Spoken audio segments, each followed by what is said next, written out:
Good morning, everyone. We're just waiting one more minute for some folks to finish settling in. And is anyone aware of another member joining us in person that's not here yet? Do we have any members joining online? No. Okay. Okay. So with that being said, we do have more than 5 people present. So we have a quorum.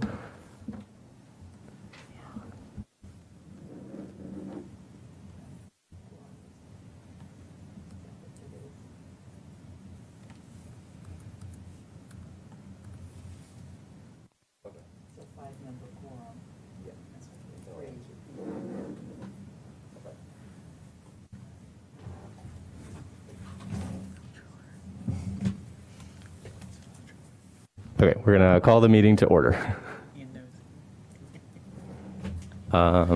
So with that being said, announcements.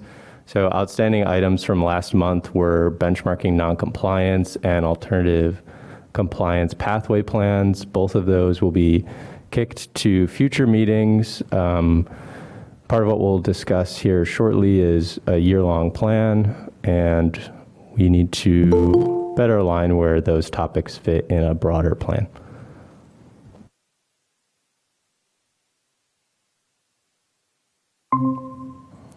Okay, so now I think we are moving to the approval of the minutes.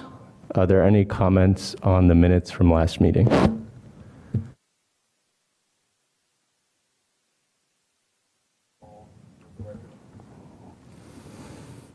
Yeah.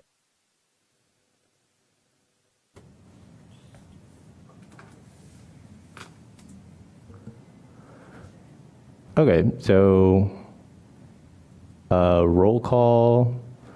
Who's present before voting?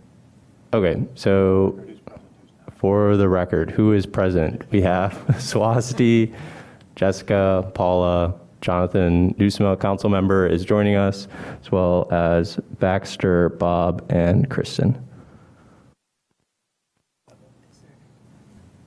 And there are no members online.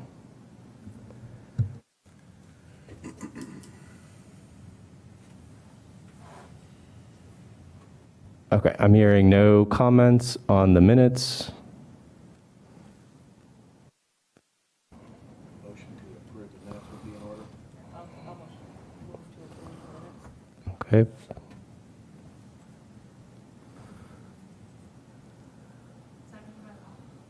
Seconded by Bob, motion by Paula.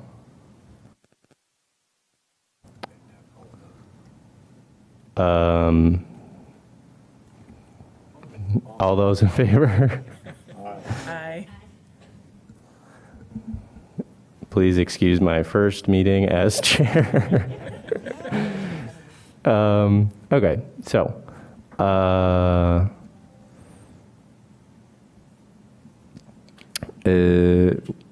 any public comments? Nope. Okay, so now we'll move into the discussion. I'm assuming, Kara, do you have the slide deck pulled up?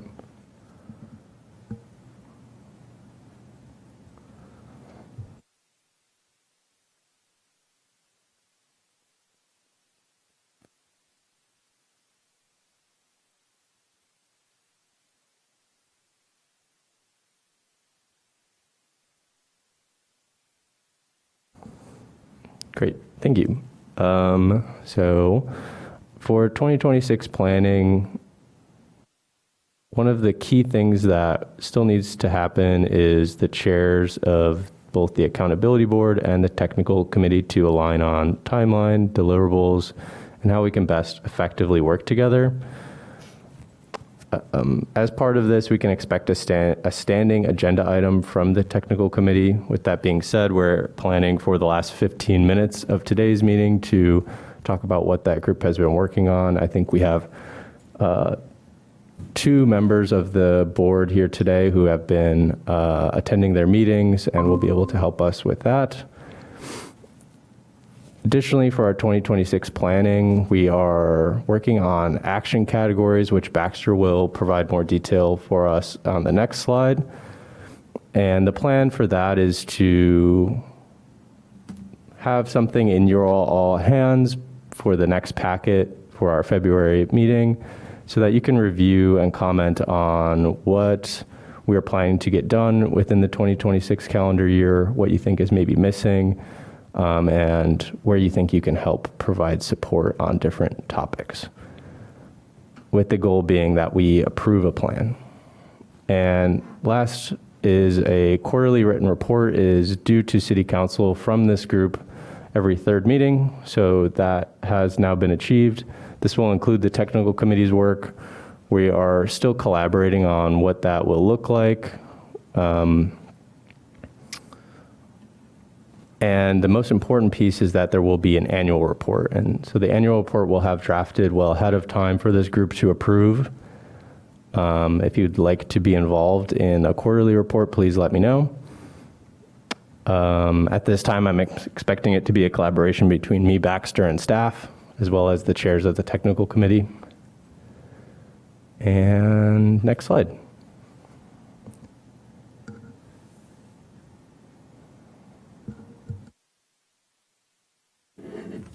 So what I've attempted to do here on this slide is to think about sort of the categories of action that we need to take in order to develop rules and to sort of get perspective on what needs to be delivered in our final report. This is a draft list of action categories. This is not a list of actions. This is a list of draft. This is a draft list of categories. And I think what would be best is, and I'll go through these, but I think that what Ben and I are hoping for is that we can sort of flesh this list out, maybe expand it to determine what are all of the sort of buckets of discussion that need to occur in order for us to begin to distill some of our comments into actions and rules that can be shared with the council here in the next 11 months. So an overall bucket would be document statements and forms. Obviously, we will need to create appeal forms. We'll need to create templates for notice of violations. We'll need to create various public-facing documents. Most of the stuff will be internal and procedural. But if you can sort of envision all of the potential paperwork that needs to be generated from this board, perhaps we could have a team that sort of thinks about that. And then when we start talking about process and flow chart, that kind of goes with documents and statements. I don't know why I made that a separate one. But I think at some point, what we need is a visual representation of the process from start to finish, benchmarking to enforcement. Is there something, Gabrielle? Okay. Benchmarking to enforcement, where we have a clear sense of all the steps that need to be taken for us to sort of consider a case to be closed, right? So how do we open them? How do we process them? And how do we close them effectively? And so I think that needs to sort of be listed out, and a visual representation of that I think would be good. Earlier, I was talking about maybe a theory of change and a logic model. I still think we need all of those things because of all of the potential impacts that can happen on the community, on building owners, tenants, and so forth. But there's just so many other parts. So I think thinking about inputs, activities, outputs, outcomes, impact, that sort of thing, I think will do us a lot of good.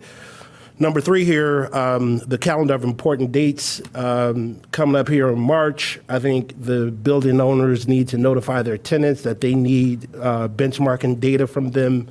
June 30th, obviously, is a big day. December is going to be important. Along the way, we have our meetings, our quarterly reports, and then our final report. we need an exhaustive calendar of important dates, milestones, and deadlines so that this board sort of stays on track. The benchmarking and data verification, a lot of questions there. I have them in an email, which I think I can share with everyone. But this is the core of the ordinance. I understand that the HBTC is approaching this with a lot of rigor, and so we need to make sure one of the questions I have about this is, who are the people that we are calling certified professionals who are authorized to verify benchmarking data? Like, what are we calling those people, and who are they, if I could just get some examples? Enforcement and penalties, appeals and hearings. Of course, the ACPPs are going to be probably where we'll spend a lot of our time. And there, I hope that we take great pains to think about, unintended consequences. And today, I feel like the exercise that we did last meeting, we have embarked on a pretty good start on criteria, goals, and metrics for equity prioritized buildings. HBAB and HBTC, I think we may need to begin to think about the structure of this board. Will we have subcommittees? I'm a big proponent of advisory boards. I hope that at some point, and there's precedent for that, right? The Environment Board, I believe, Paula, you guys, that's how the Environmental Justice Coalition came to be.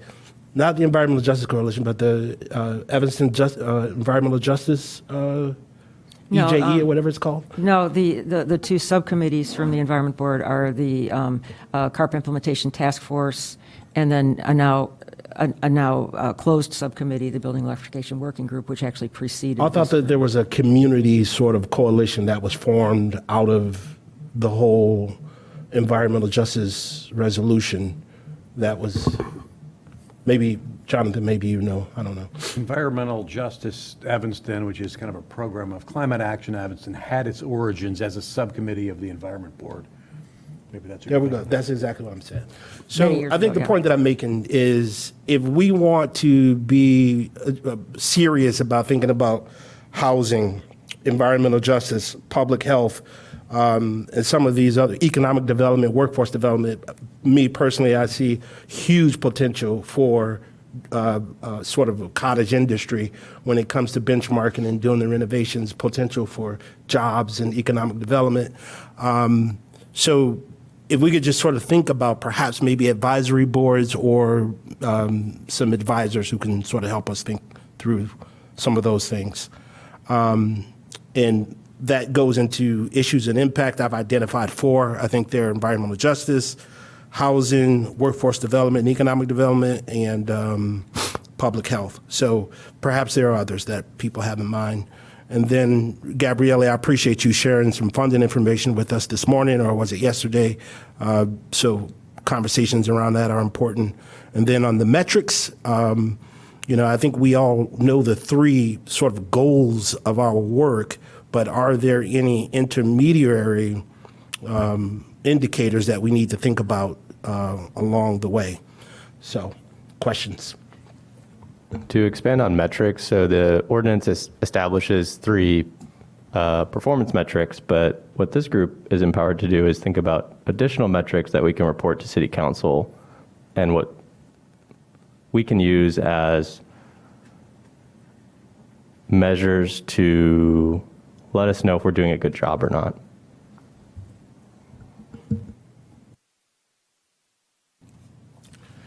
Do these categories make any sense, or should we be thinking about this differently? Well, Baxter, I think, I don't know, they make sense to me. I think one thing we have to think about is how many of these action items get done here in this committee versus how many of these things get sort of fleshed out in between committee meetings. And also thinking about, if we're talking about subcommittees, any subcommittee is subject to the Open Meetings Act if it has 3 or more members, which also impacts on staff time, it impacts on getting rooms to meet and so forth, public meeting rooms. 2 people at a time can work on homework in between, because that's not 2. Is it 2? Without triggering the Open Meetings Act, and one way to think about doing that is to, assign homework to groups of 2 who can then BCC it to the group, and, and then have the group be prepared to talk about it as a whole at the upcoming, at the following meeting, so that we're not getting caught up too much in rules, regulations, and having to find a public meeting room, kind of stopping the progress. And, certainly 2 people plus Gabriella can work on something together as well, to the extent that Gabriella has the time and the availability. So just something to keep in mind, setting up like 2, 3, 4 subcommittees that are all OMA compliant is probably going to be an impediment to progress rather than helping progress. Sure.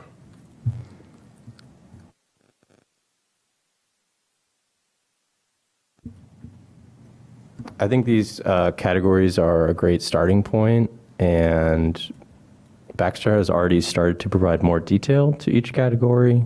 And by next meeting, I think, based on what we said about our 2026 planning, we'll be adding more detail to this and thinking about how these categories intertwine with each other. There's oftentimes an input that has to be a prerequisite to other pieces. So encourage everyone to also think about what's potentially missing here and where you see yourself stepping in. As Paula mentioned, these kind of homework groups of 2, I'm certainly seeing that in our future, where we tap into individuals' expertise on different categories. So, for example, I have a lot of experience with benchmarking. I'm expecting to help with number 4. We have a lot to accomplish here in this list of 12, so we're going to need everyone's help. Do we have any sense to what you were saying a minute ago about like some lead into each other? There are some of these should be done first, probably. I don't know that we want to take on all 12 at the same time. Oh, So no. do you have any thought of like which ones go first, so we can start to get some subgroups together to actively work on them? I think that a serious conversation about the structure of this board is important. I agree that sort of the procedural work can get us off of our square in terms of making progress on rules and plans. But if we organize this board the right way, I think we can begin to divide and conquer some of this work. So, maybe subcommittees is not the way to go. Perhaps we think more about functional teams, just pairing people for their experience and expertise to sort of attack some of these buckets. Yeah, and first of those buckets we'll get to later in this meeting, which will be the equity priority buildings, and already have so we'll get into that later. I think we can go to the next slide, Baxter, if that's okay. Next slide? Yeah. Okay. So this is just a diagram to try and highlight what's at risk here. So in dark blue, development of compliance requirements, we could think about that as our rule book. That's our final deliverable. The blue boxes below that are sort of the categories that Baxter laid out for us on that previous slide. And the light blue is being made aware of what compliance entails. So that's building owners and managers understanding what has come out of that rulemaking process. And then the green box is the time it takes for them to reach compliance. So we need to make sure that the development of our rules gives them enough time to become aware of what that means and also implement any interventions that are needed. This is just like a general diagram. There's no actual like time scale to this, and it's going to vary by building based on, you know, their understanding of the work and things like that. But so this is where it's going to take a lot of collaboration between the three groups, this group, the technical committee, and staff, to make sure that, for example, if the technical committee is currently drafting a 2030 goal, and then it takes us a very strict 2030 goal, meaning it requires a lot of effort from building owners, and then we take a long time developing the rules, then we really shrink that window down of the amount of time they have to reach compliance. So it's just something to be aware of. It's a key variable in what is going to make this ordinance successful. And then there's a caveat of alternative compliance plan exists. Well, they don't exist yet. We're still working on those, right? But one of the tools within an alternative compliance plan will be a timeline adjustment. So if we make that window too small, we do have the opportunity to use those. So next slide. And this is my personal opinion. This is not hard science. So I just want to emphasize that there is a spectrum of equity concern, and we saw this being brought up with what you all submitted in your criteria and goals. And so this is just my take based on what I've experienced in working with a lot of these buildings. I see a very small number of buildings where compliance in any form, that could be with substantial ACPP consideration, is just not possible. There's no building that's not going to be replacing equipment and that could be made more efficient, where it's not beneficial for them to increase efficiency and reduce environmental harm. There will be a lot of buildings that need to engage in alternative compliance plans or be an equity priority building. Similar to that, the next group is compliance is difficult, but it's achievable. And then the last group is the organization is well within financial means to meet compliance. I'm thinking of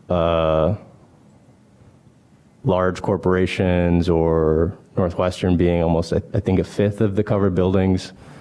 So this diagram is just to, and within each of these groups, there's a different equity concern.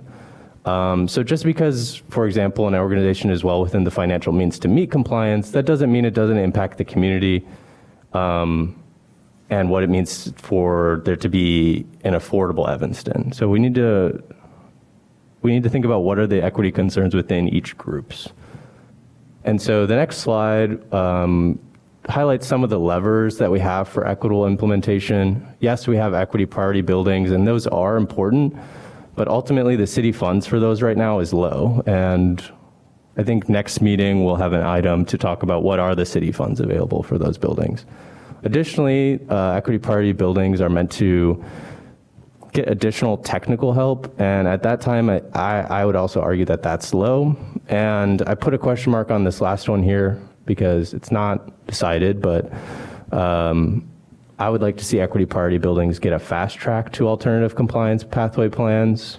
Our next tool is the alternative compliance pathway plans. So those are meant to be compliance flexibility. The ordinance suggests timeline adjustments and standard adjustments, but I think it can go as far as an exemption, and we will dive into that topic further. The next equity tool we have is fines. So the ordinance currently stipulates that the fines will be based on the property value, the magnitude of noncompliance, and I think the number of interim targets missed, as well as there might be something vague about the financial impact of a fine. So that's another critical piece where if the fine is low enough, you might choose to be non-compliant, and maybe that has actually a benefit to your building. And next is standards. So the standards are being set by the technical committee, taking into account things like your use type. So if you are a house of worship, you're not being set a standard that's meant for laboratories. And the standards are also metrics that are chosen to incent efficient electrification, which means it should mean bill reduction. And then the next is us. We're the rule makers, we're reviewers of implementation, and ideally, someday, we'll be thinking about synergistic policy recommendations that could be rent protection, or I know there's a lot of different ideas from this group. So, and then last is when we mess up, there's an appeals process. So those are the tools that are top of mind for us. So keeping that in mind, I think we're going to move to more of our equity party kind of workshop where it will be a little bit more interactive and less of me talking at you. So everyone submitted at least one goal related to the designation of equity priority buildings. Sometimes these goals stretch to talk about more about what's the goal of the ordinance or what is the goal of the board broadly. But we wanted to give you all a moment to kind of speak up on what you think the goals are of designating an equity priority building. And this will allow us to move forward where the next exercise is us talking about the criteria for designating them.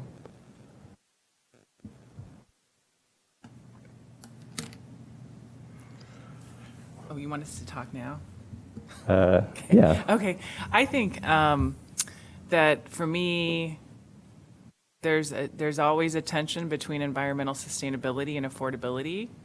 And the goal of equity priority buildings is to the best of our ability, to ensure that those buildings, building owners, renters, people engaged in those buildings are to minimize the financial burden and harm done to them in the effort to achieve environmental sustainability, and to diminish their ability to operate, to do business, and to live in Evanston. So diminish the challenge of doing that to the greatest extent possible, with the potential acceptance, as I think Ben mentioned, that some buildings might need to be exempted because they simply can't achieve sustainability without jeopardizing their ability to function in Evanston.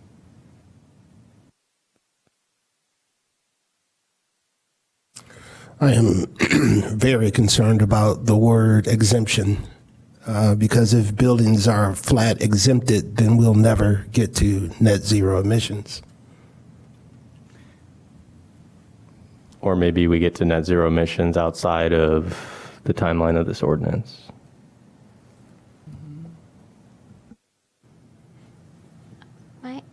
I was gonna kind of add to, and it's not that I have an answer, but like, what you're saying, Kristen, I think about that a lot. But then the other aspect of that is, you do not want those buildings to sort of be left behind, so to speak, right? I mean, then those are the buildings that do not have the benefits that we are looking to get as well. Like, that whether it's better indoor air quality, better thermal control, all of those types of things. And as the grid, as our systems move more towards electrification, what happens to gas infrastructure, things like that, and then there are smaller number of buildings. So long term, the affordability will be impacted. So I guess what I'm trying to say is that there is a near-term affordability concern, which is very real, that you're pointing out. But if we don't do something about it, then there is a longer-term consequence that it's still going to happen. So it's just sort of trying to find a way. Not that I have an answer quite yet, but. I totally second that. And I think, we're in a moment where gas companies are raising rates at historic timelines, and we need to sort of think about the balance. So I know maybe we weren't supposed to see the next slide, but the piece about diminishing the burden is, I think, an important goal for us. So if we can figure out ways to tie compliance to like when a building has to replace a major system, which they'll have to do anyway, right? Like that's when we want there to be some requirement layered on, like you're replacing the system anyway, you have to make this capital expenditure, so do it with these criteria in mind. Like I think that's the kind of thing we need to make sure equity priority buildings are able to do. So we're not sort of adding burden, but we are helping them sort of move in the right direction. And I think the other important goal is like funneling any, I know we might not have a lot of resources to direct, but any like prioritizing resources for this category of buildings to comply, I think should be a main goal.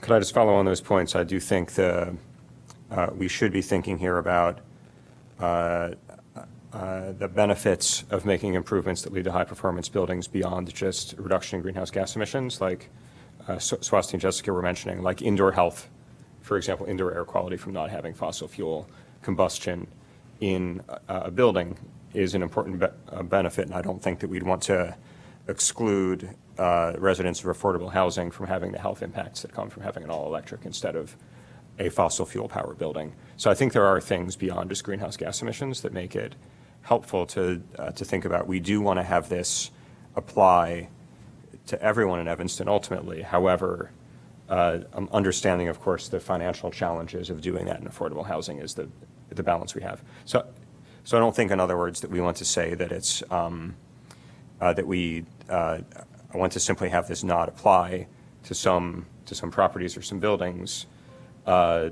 Because I think it brings benefits. It's just how do you help those buildings apply? And that could take much longer, obviously, if you have to seek outside funding.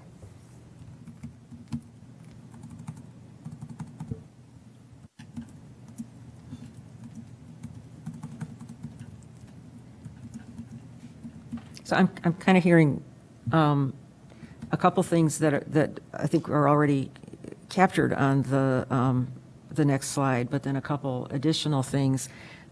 It seems like what we've heard so far is, first of all, Kristen, recognizing the tension between sometimes the cost of compliance, at least in the near term, versus our goal of maintaining affordability and equitable affordability.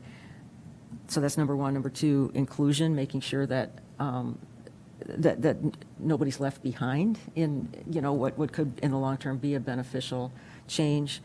Number three, offering a helping hand, assistance to those that most need it. And then four, some of the tactical things that are captured on the next slide, avoiding gentrification, avoiding displacement, things like that. So, I don't want to move to the next slide yet, but, maybe take a look at the next slide and kind of figure out, okay, a couple of these things are already covered, but then I think maybe the inclusion part of it, making sure that we bring everybody possible along to recognize the benefits. How do we do that? And then also the helping hand, assistance with technical, just how do you do this? Where are the resources? Assistance with financial to the extent that we have financial, but also pointing people in the direction of other financing options, things like that. Plus the more tactical stuff that's on the next slide as well. But those are the four categories that I've heard so far, two of which I'm not sure are totally captured.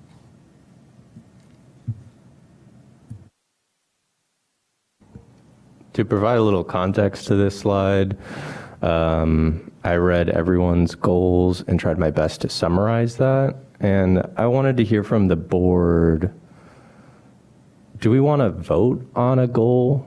Do we want to sort of memorialize something in writing? And that way we can, when we are having a discussion or maybe we have a disagreement on equity priority buildings, we can point back to this and say, does this align or not? What do folks think about that?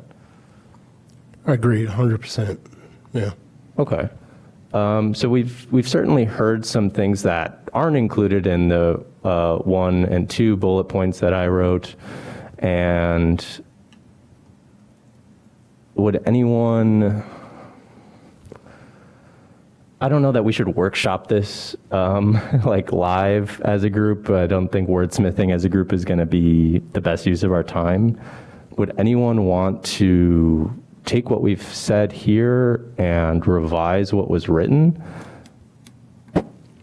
and then provide that for February for us to vote on.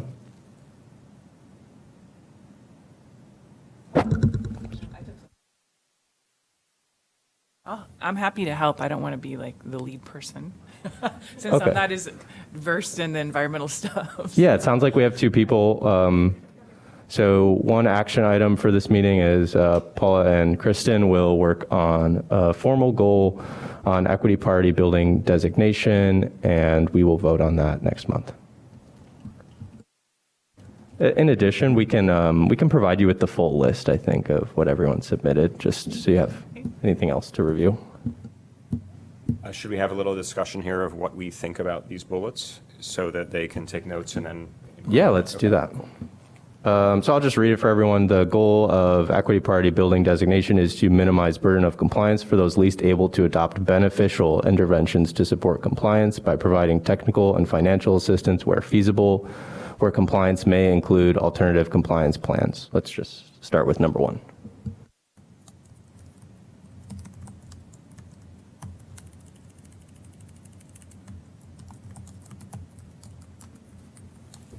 So I think I agree with what it's saying. I think the phrasing of it could probably be a little clearer. Honestly, I mean, but the point of it, I think, I'd like your opinion, actually, Kristen. Is this getting to the point you were making strongly and directly enough about minimizing burden? Is that? Are you asking me? Are you? Yes. Oh, Yeah. yes, I think so. The phrasing of it too was a little, Yeah. could use some finessing, but yes, I feel like the goal is to ultimately minimize the burden of compliance for those least able to adopt the beneficial interventions. Okay. Yeah. And I don't know if it's important to say, so this says where feasible. So when it's not feasible, if there are no resources, like, do we need to account for that there might be buildings that simply can't do it because there are no resources to support them? I don't know the answer to that. I was also like wondering about that part where it kind of makes sense, but for those least able to adopt beneficial interventions, and I guess maybe it's a circular, in my head, like then we go back to like how we are defining who are the buildings that, sort of this begs the question of like, what is the determination of those who are least able to adopt the interventions? So maybe this goal is linked to then the criteria that we set, because I can imagine a lot of different sort of opinions on, when it is hard or not. Whether it's a financial challenge, whether it's a capacity challenge, all kinds of things. So that's the part that's a little bit, for me, could benefit from clarification.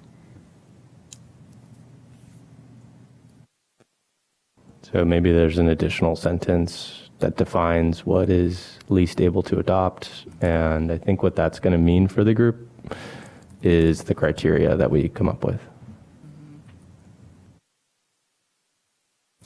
Yeah, one thing that just jumped out is like the first one is about like there's a population of building owners who may not have the resources to implement.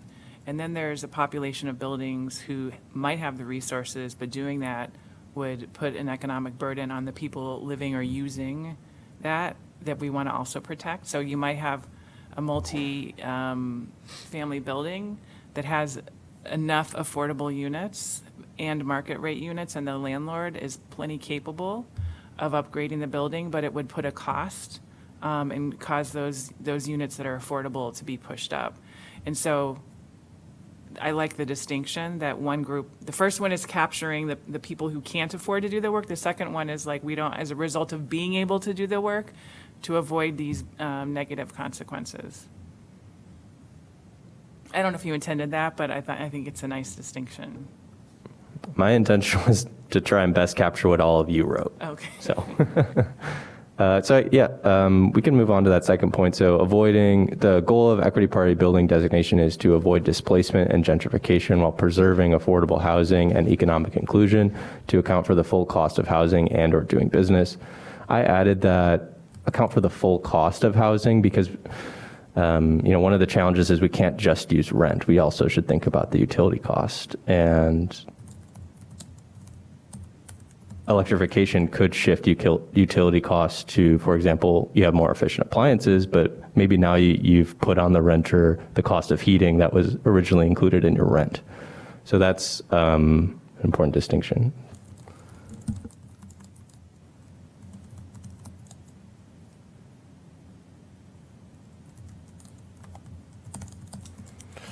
Well, we need to be clear that displacement and gentrification has already occurred, and there's no place in Evanston where it hasn't occurred. And there's no community in Evanston where you have an intact minority community. We don't even have the concentration of poverty in Evanston anymore, as evidenced by I think we don't even get ESG funds from the community development block grants anymore. So I think that, I'm always going to try to center this board so that we are operating with the most clear reality, inside the most clear reality possible, so that, I think I appreciate what Bob was saying. I think these statements need to be affirmative statements about the goals of this effort, not necessarily talking about the goals in the negative to minimize anything, but we call them priority buildings. And so what exactly about these buildings are we prioritizing? I think what we are prioritizing is the health benefits. We're ensuring that the buildings who may not be able to, or for whatever reason just can't do it, have access to the same health benefits that are going to be implemented through this ordinance for other buildings. It's not necessarily trying to, listen, the affordability train has left the station. Okay, Evanston is not livable. It's not affordable. And there's nothing that we can do. We can make Evanston livable. Market forces determine if it's affordable. What we're doing is we're making living in Evanston, we're making it beautifully habitable, I think, right? This cannot approach the affordability issue. I just hope that we keep all of that in mind when we begin to discuss what we are prioritizing in the EPBs. I think that's a really important point. I just wanted to share, kind of in my work, I've been thinking about how to treat affordable housing in the context of alternative compliance plans. And it can get really complicated. And a wise sort of colleague said to me, you're not going to solve affordable housing crisis through a building performance standard. And if you try, you're going to fail and you're going to kind of compromise the goals of the building performance standard. Exactly so I think that's right on, that we should keep in mind that there are a lot of issues that overlay with what we're doing. But we do have sort of a specific mission. And when looking at this, I was thinking kind of along those lines too, maybe we want to add a third that's those things are sort of we don't want, but what do we want, right?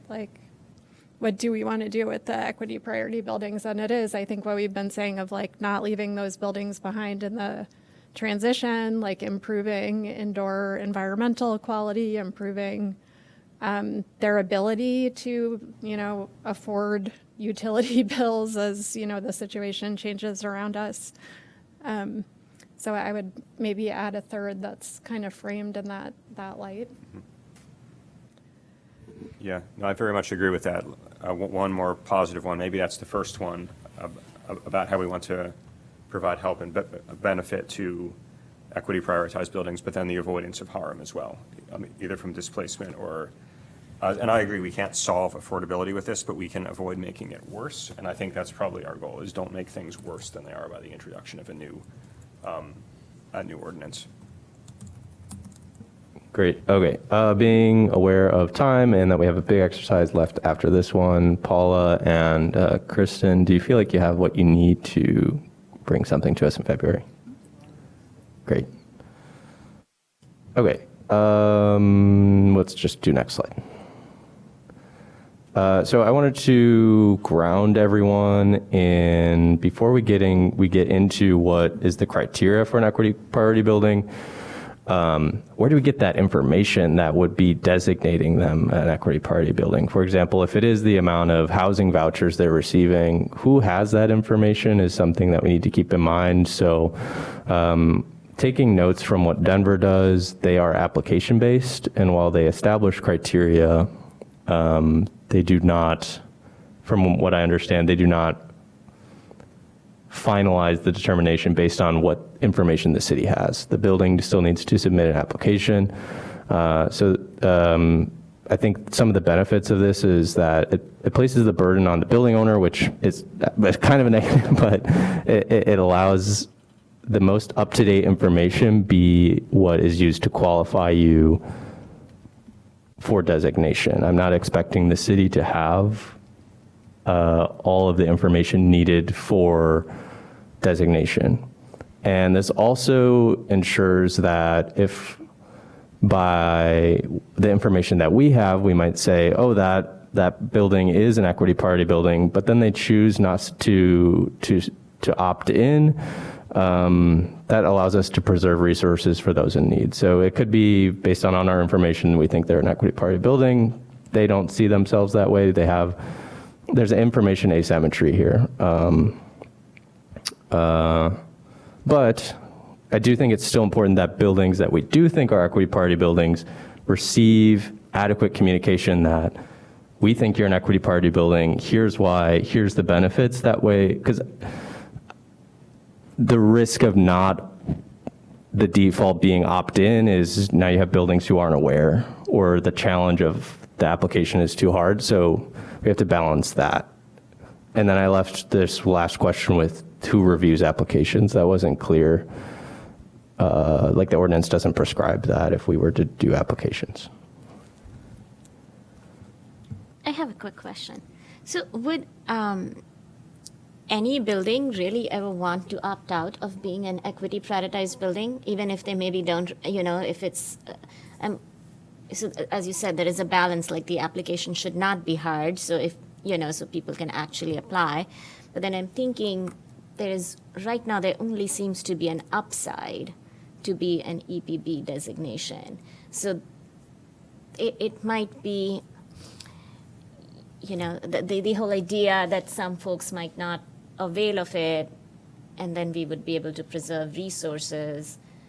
Maybe I'm being cynical, but like in the real world, it seems like folks who, maybe don't need it as much, but probably have enough resources to successfully apply and get the designation absolutely will, unless they are giving up something, which they're not really. And the folks who might be lesser resourced would need more help with the application or whatever, those are the ones that would probably, be the ones who do not maybe successfully avail of this. So that is my immediate thought in my head, perhaps being too cynical, but is there a downside at all to being an EPB? Are they required, if they are accessing certain types of resources, then to do something? Is that something we even want to consider? So then people weigh, their options more carefully.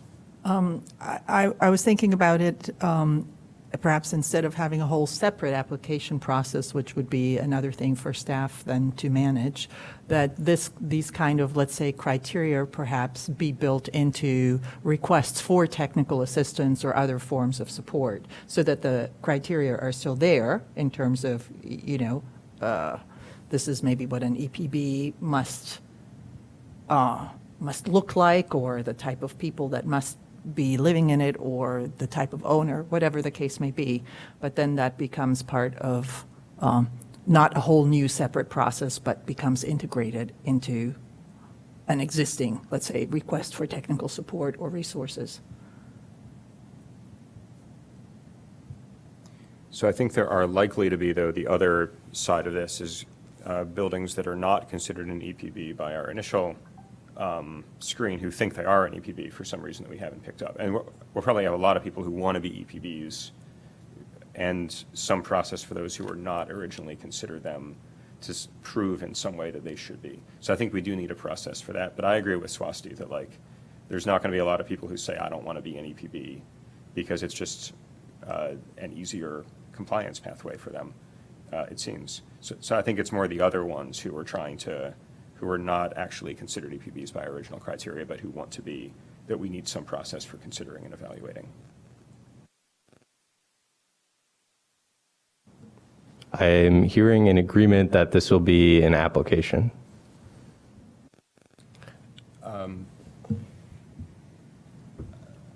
Sorry, go ahead. Well, I was going to say, I think an appeals process, I don't think that the building should self-identify. I think that we should identify them, and then the ones who feel like they should have an opportunity to appeal. Yeah. I think that, and I also want to say that bureaucratic burden is a systemic equity issue. And I understand what you're saying. You're not being cynical. And we have done research on the accessibility of resources and opportunities for people who don't have the technical skills to pursue opportunities. We don't have the time. We don't have the special knowledge. Those are exclusionary components of public policy making. So what I want to do is make it so that this is as easily accessed as possible. And I think that begins with us affirmatively identifying the EPBs, and those who feel like they were wrongly excluded can appeal. Yeah, I would agree with that, rather than putting the total burden on buildings to self-identify, because some of the buildings that are most in need of support might be the same buildings that have never even benchmarked because like they don't even know where to start. So, you know, if we can take more of a top-down approach and say, you guys look like, you know, this group looks like you're pretty equity prioritized, and then if somebody else wants to be like invited to the party, then they could apply. I don't know, Swasti, in answer to your question, the only benefit I could see of somebody maybe wanting to opt out is, depending on the penalty structure, there may be a couple buildings who just decide, I'm just going to buy my way out of this and pay the penalties. You know, so that would be the only reason I can think of why somebody would want to opt out, because by staying in, I guess they wouldn't be mandated to follow whatever recommendations came out of whatever technical support is provided, but there is kind of an implication that, okay, you're getting this help, kind of expect you to, you know, take advantage of it now and do something. I also think, like, once we start defining the criteria, maybe we could kind of come back to the process, because if we're sort of saying, like, once we have a little more of a sense of like, okay, we're talking about affordable housing and we're defining affordable housing this way, and we're including houses of worship, and we're including, nonprofit owned buildings, and it's, I don't know, I'm just going to make up a number. It's 100 out of the 500 buildings. And, ostensibly we know something about those buildings in this group, and we can sort of think of like, what would work for these buildings because we know something about them, or, we have some channel to like do some outreach to say, this is the process that we're thinking of. Does this make sense? I think we need to get a little more specific about the buildings and then kind of make the process work around what types of buildings they are. And maybe, we can sort of piggyback on other things that they already have to do, so we're not creating additional process load.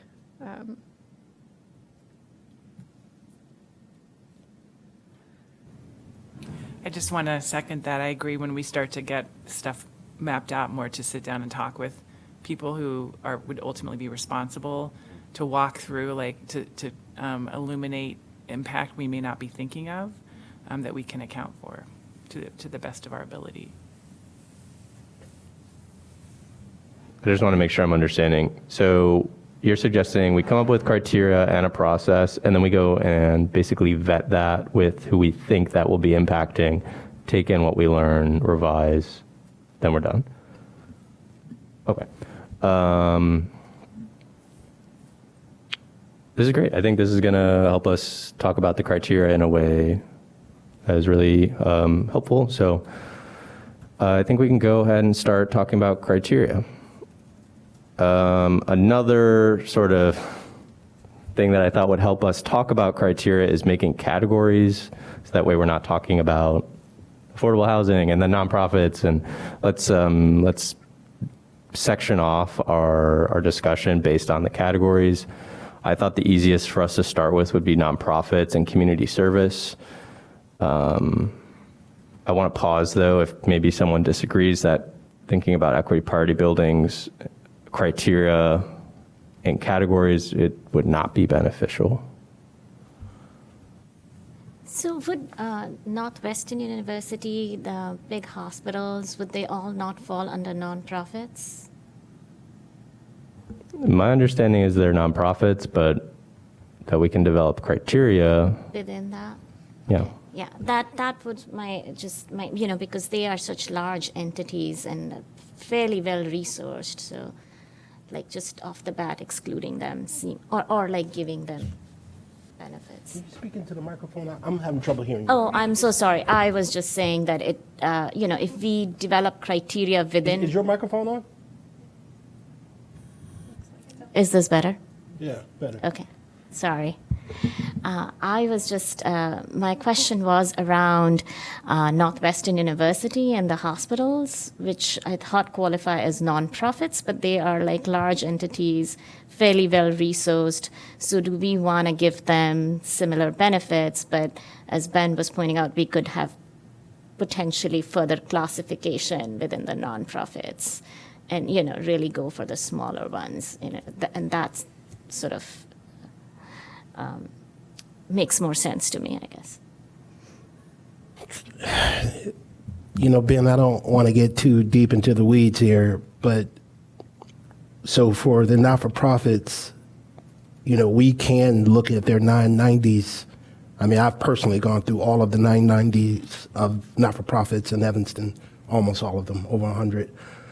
And there are some not-for-profits here whose revenue is significant, and they are completely capable. Northwestern is an outlier, but I'm talking about their smaller ones, 15, 16, 17, 18 million dollars. I mean, we have about 10 of those. I don't want to name them because I don't want to put anybody in a tight spot. But so there's that. And there's also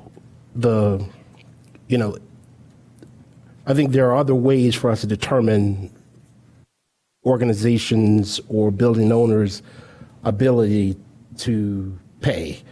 And so just being a not-for-profit, I'm not sure that would, Sorry. The categories are not criteria. They are Gotcha. so we would just to guide discussion. This is me saying, okay, let's just focus on nonprofits. So if we want to move to that, that's the next slide. I can go ahead and share my screen. Denver, just to help us build off of what others have already done. Kara, I'll share my screen and show what Denver has.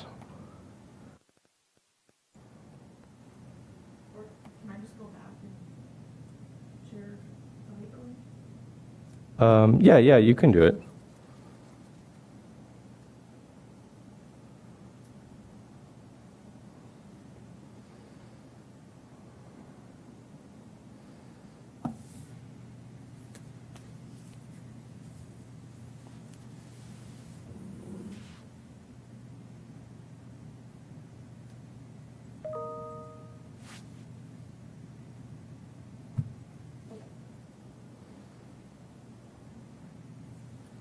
Yep, so there's just a drop down, maybe, yep.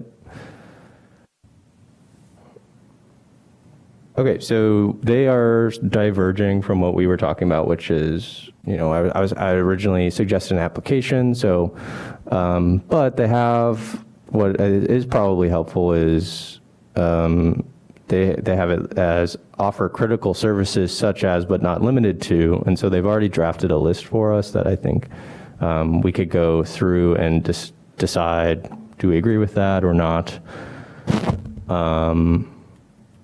I did not consider that affordable housing would be a nonprofit, so those categories are going to overlap, I guess.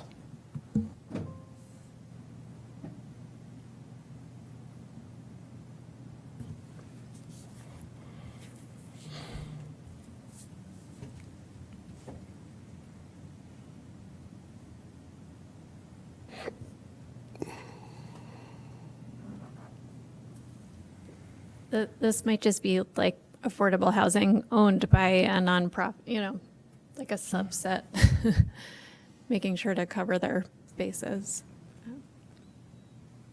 So when we say nonprofits here, do we mean the building is owned by a nonprofit or a nonprofit occupies the space?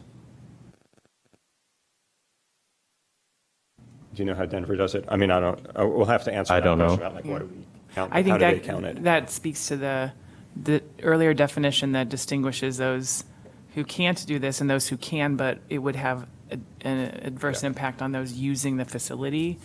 So a nonprofit that's renting a building, that to me would fall within kind of that category of equity eligible buildings. Yeah, and there could be some situations where a building, like an office building, has some nonprofit tenants in it. Like, what number of them have to be present before it starts to be, or are we focused on nonprofits offering direct services to the Evanston community? In which case, those that just have office suites and are doing some other work probably wouldn't be like as eligible. So it could be like a direct service criteria or something that we put on this.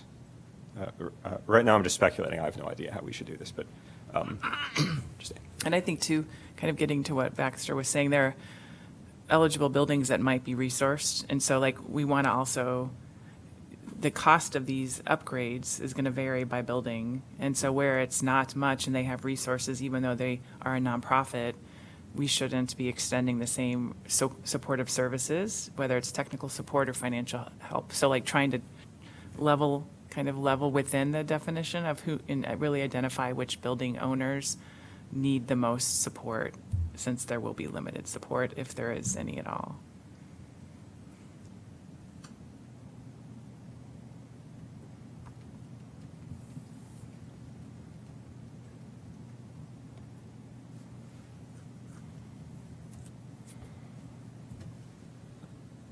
Do we know how, since Denver is the example we have here, how they answer these questions? I'm sorry, I don't. I just reviewed this website. Okay. I thought it'd be a good spot to start the discussion. I'm not an expert, but Yeah. maybe we could invite someone from them. I think I might be wrong, but I think this category is like nonprofit owned. Like the Owned. property is owned by a nonprofit entity. And then there's like in the commercial category, there's language about if you have like nonprofit tenants or like, that's like a different. Because there's sort of like two things to think about, the owner and the tenants in all categories. So maybe that's just something to keep in the back of our mind. Like, do we want to categorize by owner type? I think what you've suggested is by owner type, and then the commercial category has like language around how to think about equity priority types of tenants, but.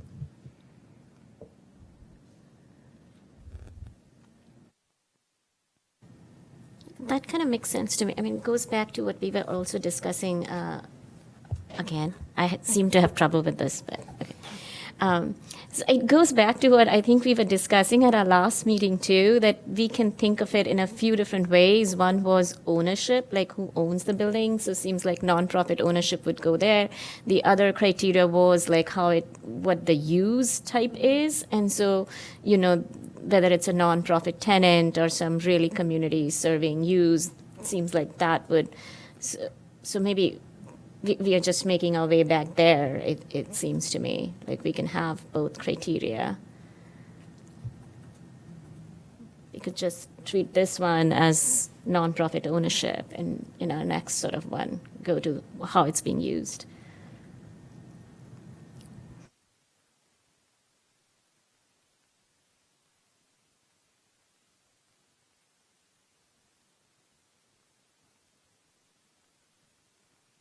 Sorry, one more point, but then to Baxter's point, would we then request those documents from our nonprofits to ascertain whether they really are deserving of help, or are they just like a very well-resourced, well-funded organization that could just move forward without assistance? Like, would that be the sub-criteria?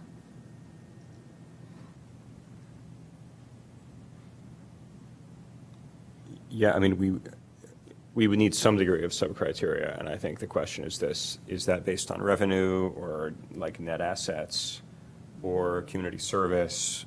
Are they doing that, or what exactly they do? Because I don't think we'd want to just say all nonprofits are eligible, right? So there needs to be some slicing of nonprofit-owned buildings.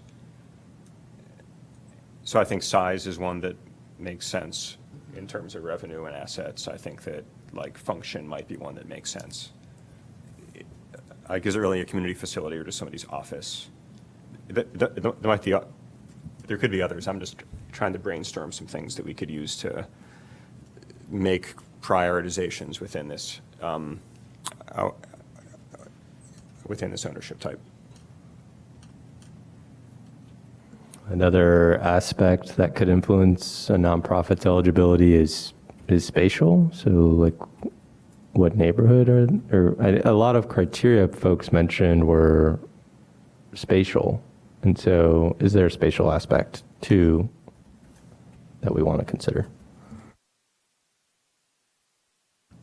Yeah, and I just broad thought, I do think it would be helpful to know what other cities who have done this or counties who have done this have come up with for this. So I think Denver is good, but there's a bunch of others we could look at too. And I just think some case studies of like, here's how Montgomery County did it, here's how Denver did it, here's how New York did it. All of that would really help to get our heads around, I think, like the different options for how to define this. So I know that's more work for staff or for somebody, and maybe we need group volunteers, maybe we need a 2-person team to do some of that work to make sure it gets done. But that seems like just having some case studies from elsewhere would inspire us, I think. I'm wondering too, I don't know if this is possible in that vein of doing research of, we're trying to diminish the financial burden and what comes with that, but I don't actually know what the financial burden is. Like, are there averages of these kinds of upgrades and facilities of certain sizes?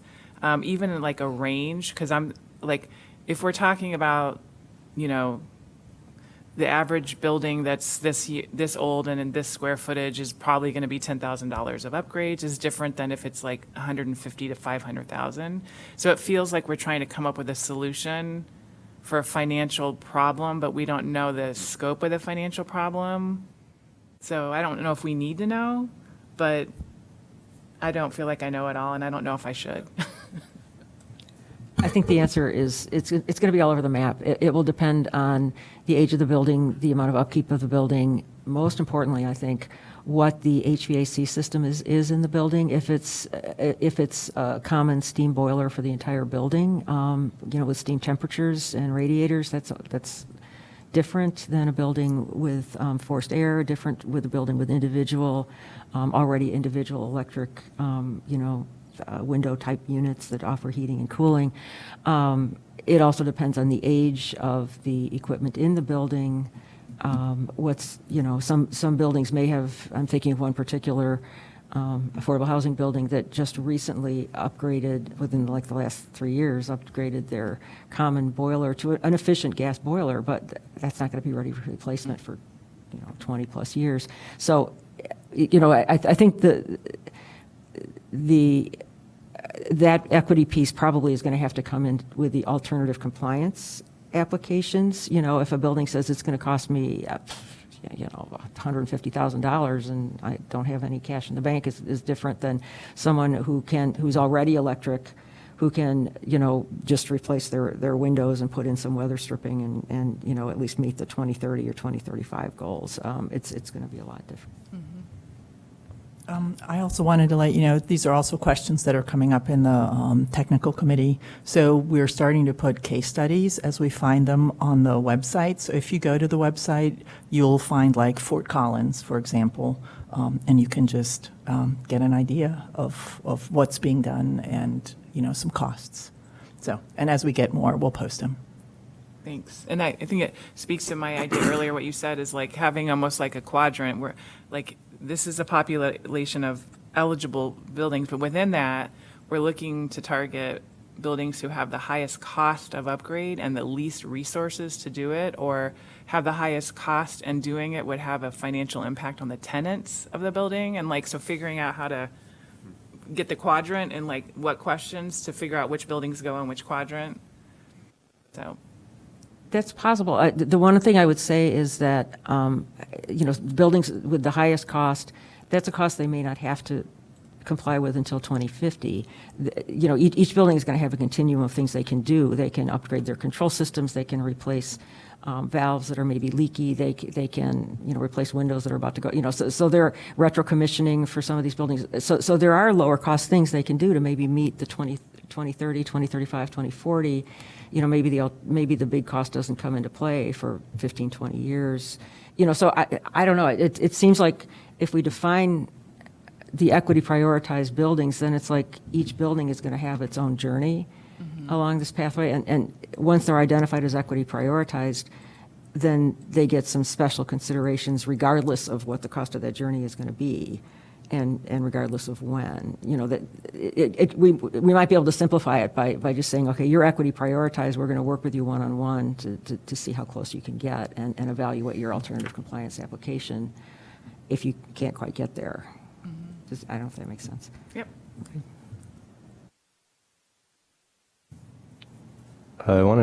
We have about 15 minutes left. How long do you expect the technical committee update to take? I mean, Paula, you. Yeah. Okay. Yeah. I don't know if I took as copious notes as you, Paula. Okay, so let's spend 10 more minutes on our equity priority buildings. I liked Bob's suggestion of some homework. We know Paula and Kristen are working on our goals. Is anyone feeling like maybe they could come to the next meeting with having looked at some other communities and taking what has been discussed in this meeting and coming up with how we'll handle nonprofits, buildings that are owned by a nonprofit? Could I suggest, I'm looking at Jessica here, that since at the end of your presentation you cite a report by IMT and Elevate on this topic, that maybe we do a little bit of work together on some of these things, just like best practices from other places in the country. Sorry to call you out, Jessica. Is that okay? Okay. The two of us can volunteer for some of that stuff.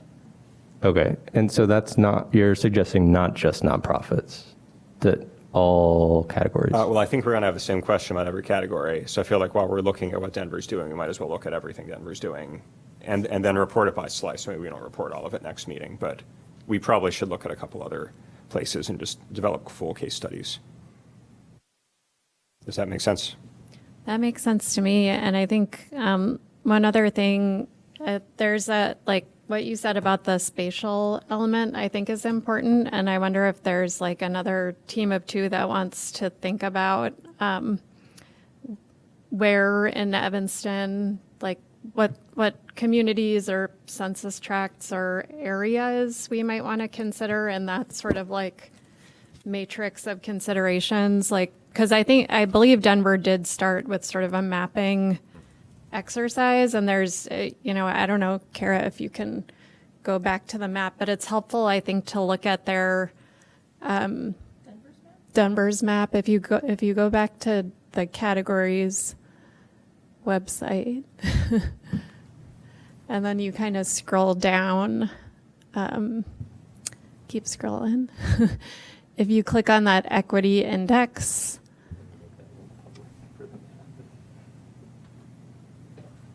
you can kind of see what they did. And I think it would I think if we start thinking about like the actual buildings, it's going to ground the discussion a little bit more. And I wonder if, like, I personally feel like I don't have great insight into the buildings in Evanston. I wonder if there are some folks on this committee who do that would be like, okay, we definitely want to prioritize buildings in the Fifth Ward, or, you know, how do we start to drill down into like neighborhoods that we want to make sure we're paying attention to? It doesn't mean we have to end up there, but, you know, just something to start with.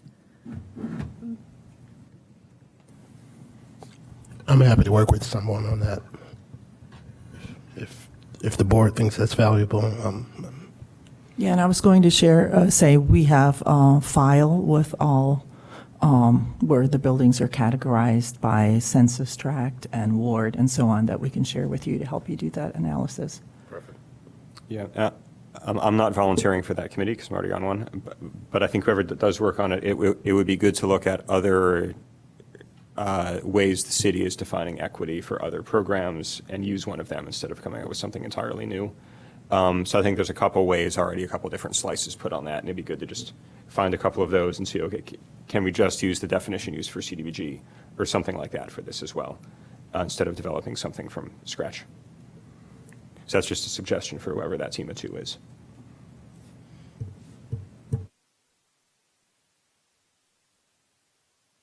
And like if you hover over those icons, you can sort of see how they are looking at, or if you click on it, like what type of building it is, like what's their current EUI. So kind of getting to what you were asking of like, how much are they going to have to do?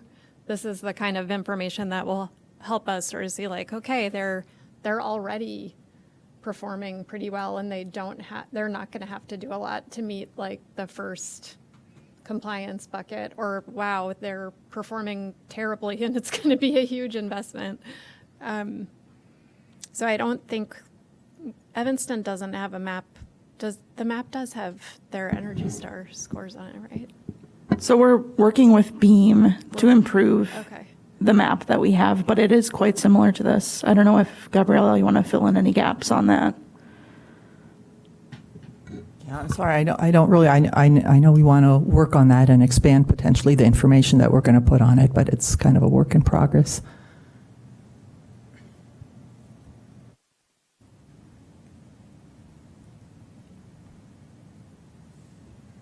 Okay, so Bob asked for a small team to take on the spatial aspect. I'm happy to support that. My goal for the next meeting is mostly focusing on the timeline and the different, basically the project management for the year. So if someone could help me with the spatial aspect, that'd be great. It will be on the back burner for sort of project management, I guess, for me. Well, is that also what Baxter had kind of volunteered for? I think I'm doing location. Oh, I thought that was the same as spatial, or no? Or is that different? Same thing? Are we talking about the space inside the building, or are we talking about the location in space where the building is located? No, Ben, what were you referring to? I was thinking that Jessica was referring to the location, the community where the building is located. That's what I thought too. I don't know, Ben, what you. Is another exercise, is part of that what Bob mentioned on looking at how else the city is defining equity? My thought is the same exercise. It's a location-based thing about where should we prioritize geographically, and that can be driven by where the city is already prioritizing geographically. But I do think a small team, and again, I'm not volunteering for this team because I've got one, but somebody to join Bax might be nice on that. Okay, I'll support you, Baxter. It's me and you, Ben. Okay, so any other sort of equity priority building homework that we want to have done by the next meeting. I just have some questions about new construction. Buildings that are, I mean, we have 605 Davis, that's happening right now. Are they required? What do we Falls do? under the stretch code, which does not, I mean, they can over-comply with the stretch code. The stretch code will get them quite far towards these goals. A smart building owner will just meet these goals, so they don't have to do retrofit later. But the stretch code, I mean, I'm making this up, but in my opinion, probably get them 80 to 85% there, and strongly incentivizes them to get pretty darn close, if not meeting these criteria. Sounds like there's no codified rule that forces them to comply with this, to preemptively comply with this ordinance. Is there someone in the city who can ensure that they know the contents, the requirements that we're considering? Well, I mean, the stretch code is codified. We adopted the Illinois Stretch Energy Code, and that has strong incentives. I mean, it has some requirements and then strong incentives for getting to where we want them to be. They also, any smart developer who can develop a big building knows that there's going to be a cost to retrofit their stuff later. It would, unless compliance with this, for whatever reason, is not technically feasible in 100% of the cases right now. Otherwise, why wouldn't they comply now to avoid the costs of retrofit later? It just doesn't make sense. But it should get them pretty darn close. Well, the reason is because owners and builders have a different calculus for what they want to pay for. It's Yeah. not, it's not, they don't have the same interests. Well, for instance, the hardest thing to comply with is no on-site combustion, in my opinion, and the cost of putting in gas lines and electrical service up front. It's like, why would you do that? It costs more to non-comply in that case than it would cost to comply. So there are economic incentives to comply from the get-go, and again, the stretch code will incentivize them to comply as well, and that is the law. I would just add to that, like the HBO is it's a performance standard. So a new building will have to comply once it's 80% occupied and has a couple of years of performance data. So it can't comply as a building being designed, because the great thing about a performance standard is that it's measuring actual performance as opposed to like an energy model or how a building is designed. This is like, how much energy is it actually using, verified by the energy bills. So it will have to comply in the next several, after it's been built and is operating with. So what Paul is saying is the designers of the building should be thinking about that. And I'll clarify too that city staff does make all new developments aware that they will have to comply with this, and that it's after 12 months of occupancy that they have to start benchmarking. So they're told directly by Kirsten in their development review meetings that not only the stretch code, but also the healthy buildings ordinance, if they're of a square footage, to be covered. But compliance with the healthy buildings ordinance will be, kind of automatic if they're a new building built under the stretch code. Not automatic, but it'll be easy. I guess this all makes sense. If you're saying that they will be 85 to 90% there, 85 to 90% for a 20,000 square foot building may be, you just may have a couple $1,000s more of work to do, but 85 to 90% compliant for a building with 500 units, a couple 100,000 square feet. Okay, so what I meant was 85 to 90% of where they need to be by 2050. They'll be more than where they need to be by 2030, 2035, 2040. I get it. Yep. Thanks. Awesome. Great point. And let's move to the technical committee update. Okay, I'm just going to read from my notes. The technical committee has met twice since we last met, once on December 17th and once on January 7th. At the December 17th meeting, started off with a discussion by Cliff Majercik, if I'm pronouncing his name right, of IMT on the Clean and Reliable Grid Affordability Act, implications for us. Also talked about other cities, a little bit about other cities that are at a similar place as Evanston and the BPS Coalition. Apparently West Hollywood has just adopted building performance standards, so we could kind of look at what they're doing too. He also said that IMT soon will be publishing a report on alternative compliance pathways for comments. So that's something we're going to want to look out for. I thought that was very useful. And NYU will soon publish a study of the challenges that New York has faced in implementing building performance standards, because they're a few years ahead of us. So that was useful stuff to look at, coming out in the near future. And then getting into the agenda topics. First of all, there was a discussion of the data that's going to be expected to be used as the starting point. They decided to use Energy Star Portfolio Manager property types, as defined in Energy Star Portfolio Manager. The baseline year decided that would be the most recently verified year, so buildings don't have to pay for additional verification for other years if they had different years where they verified it's the most recent one since benchmarking started. City staff can help with data on who verified when.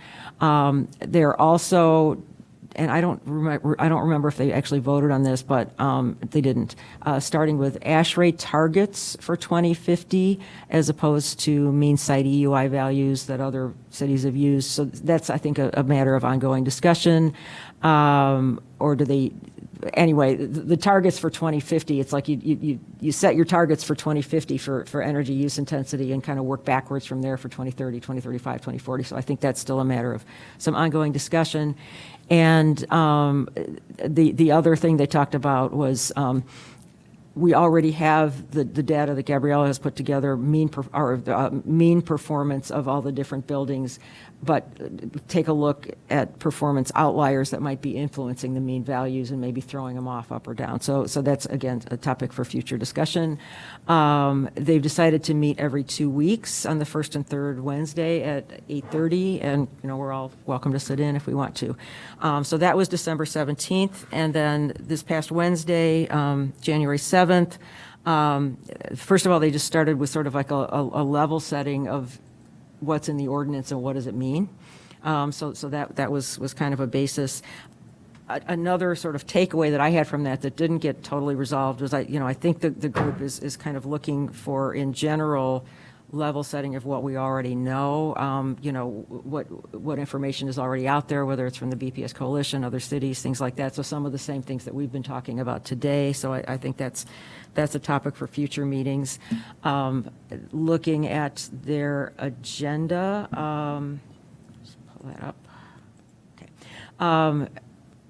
They talked about historically non-compliant buildings. Why are they non-compliant? What categories do they fall into?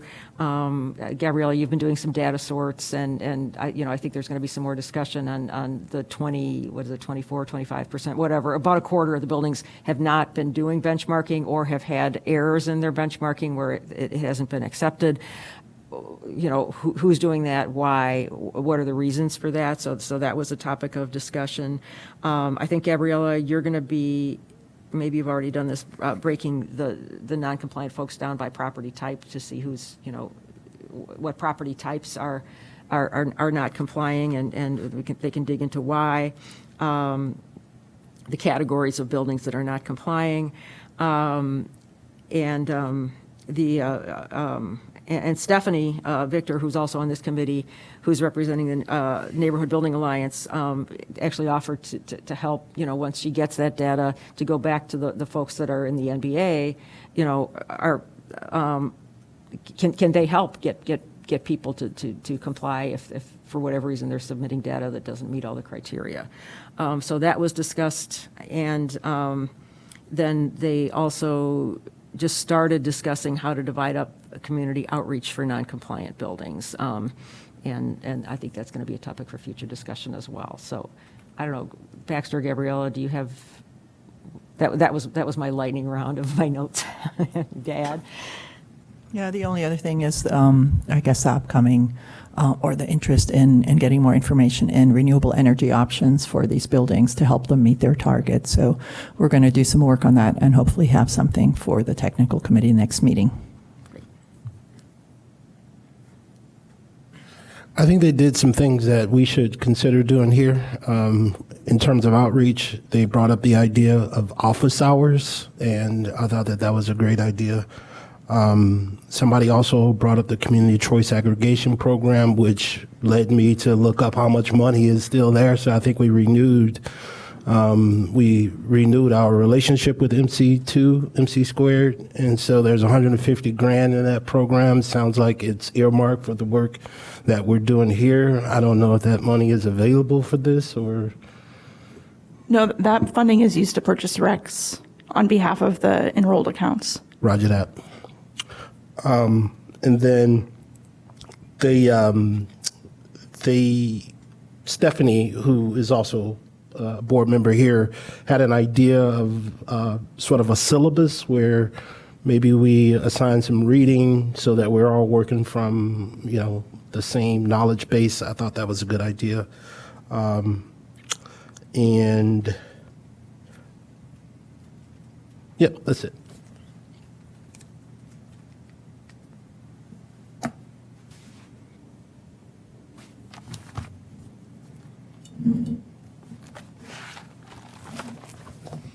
Okay, thank you both for the technical committee update. That's really helpful. I just want to wrap up by making sure that my notes are in alignment with action items. So we have Kristen and Paula working on a EPB goal, and Bob and Jessica are working on EPB case study, compiling potentially criteria, and Baxter's going to be leading like a spatial aspect of EPBs, and I'm supporting that. And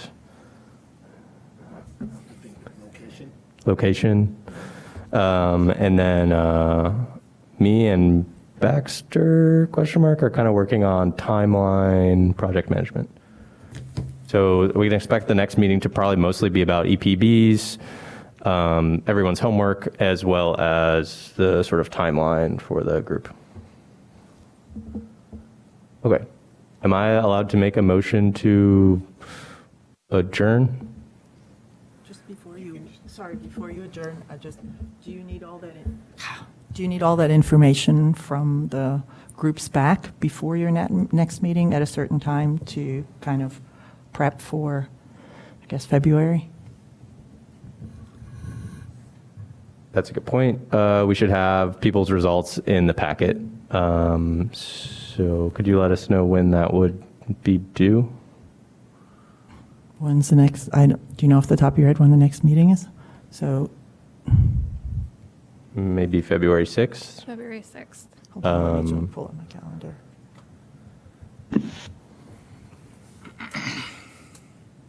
So Ben and Baxter, do you meet with Gabriella like a week before to determine the agenda?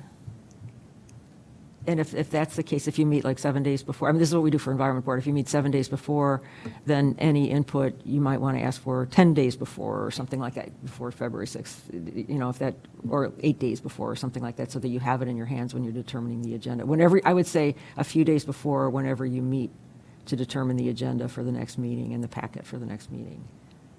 And if that's a week before, I'd say 8, 9. Okay, so by January 30th, please send us what you would like to have in the packet.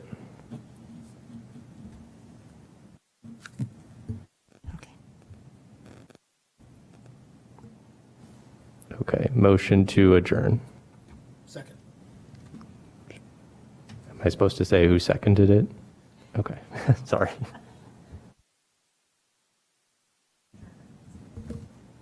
You can just call the meeting.